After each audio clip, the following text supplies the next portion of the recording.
All right, let's get right into it. Today, we're going to explore a really powerful and maybe even a little counterintuitive idea about how we all make decisions. It's all about a psychological principle called Hick's Law. So let me start by asking you a question that on the surface seems to have a pretty obvious answer. Is having more choice always a good thing? I mean, we're taught to think that freedom and opportunity mean having as many options as we can possibly get. But what if that's not really the full picture? You totally know this feeling, right? You've had a long day, you finally sit down on the couch, you fire up your favorite streaming app, and then you scroll. And you scroll and scroll. You see hundreds of movies and shows. Before you know it, 10 minutes have passed and you're feeling more exhausted than entertained. And what happens? You just give up and turn it off. That right there, that is a perfect everyday example of something called the paradox of choice. And this isn't just some vague feeling. It's a real, well-documented psychological thing.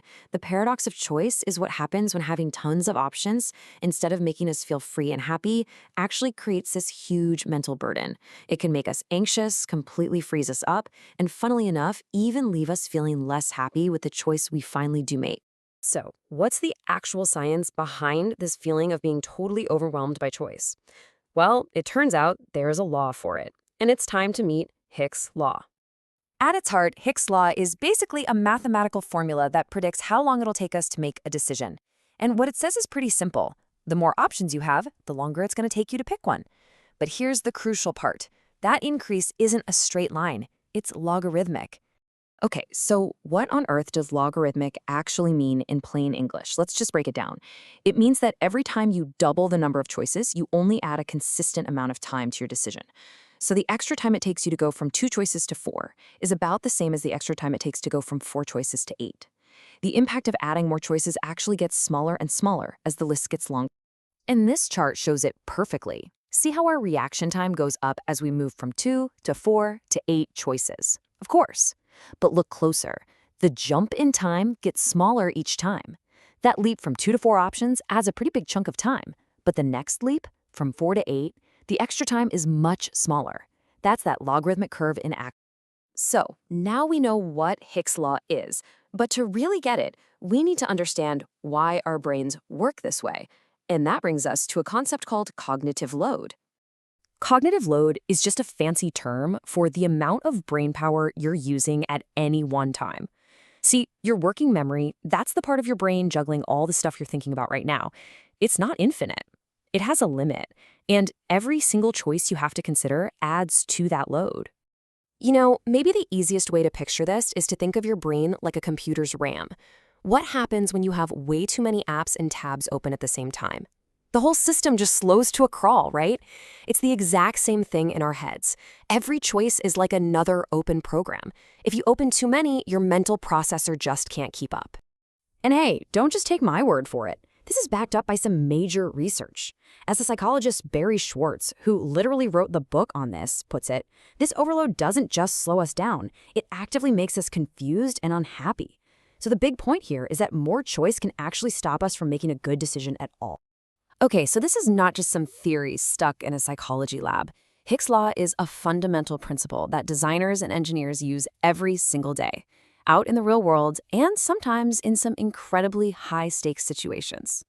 Here's a perfect practical example we've all seen. On the left, you've got a website menu that's just a giant jumbled list of 20 links. That's super high cognitive load. But look at the right. It's the same links, but now they're organized into 4 neat little groups. All of a sudden, you're not choosing from 20 things, you're just choosing from 4 categories. Just by grouping them, the decision time plummets. Now let's shift gears to something a bit more intense. Think about a sport like mixed martial arts. Split-second reactions are literally everything. A top-tier fighter isn't just swinging randomly. They're trained to spot patterns and anticipate what their opponent is likely to do. By doing that, they're essentially reducing the number of possible moves they have to worry about, which lets them react way, way faster. That is Hick's Law in action under extreme pressure. And believe me, the stakes get even higher than that. This very principle is used to design airplane cockpits, simplifying the controls to help prevent pilot error. It's used to lay out surgical tools, helping surgeons make the right move flawlessly when every second counts. It's even used in your car's dashboard, showing you only the critical information so you aren't dangerously distracted. When it's applied correctly, Hick's Law literally saves lives. So, if we know that throwing too many choices at people is a bad idea, how do we actually fix it? Well, the answer isn't just to start deleting options. It's about designing smarter ways for us to choose. And this is a really, really important point. Applying Hick's law isn't about just slashing and burning your options. It's about smart organization. Now, this doesn't mean fewer choices are always better. I mean, if you're brainstorming or just exploring ideas, having a ton of options can be amazing. But for most tasks where you have a specific goal, the key is to manage the complexity and gently guide the person to their decision without making them feel trapped. So let's look at the main strategies to do this. We've already seen grouping and categorization with that website menu. Just by clustering similar things together, you make the number of choices feel a lot smaller.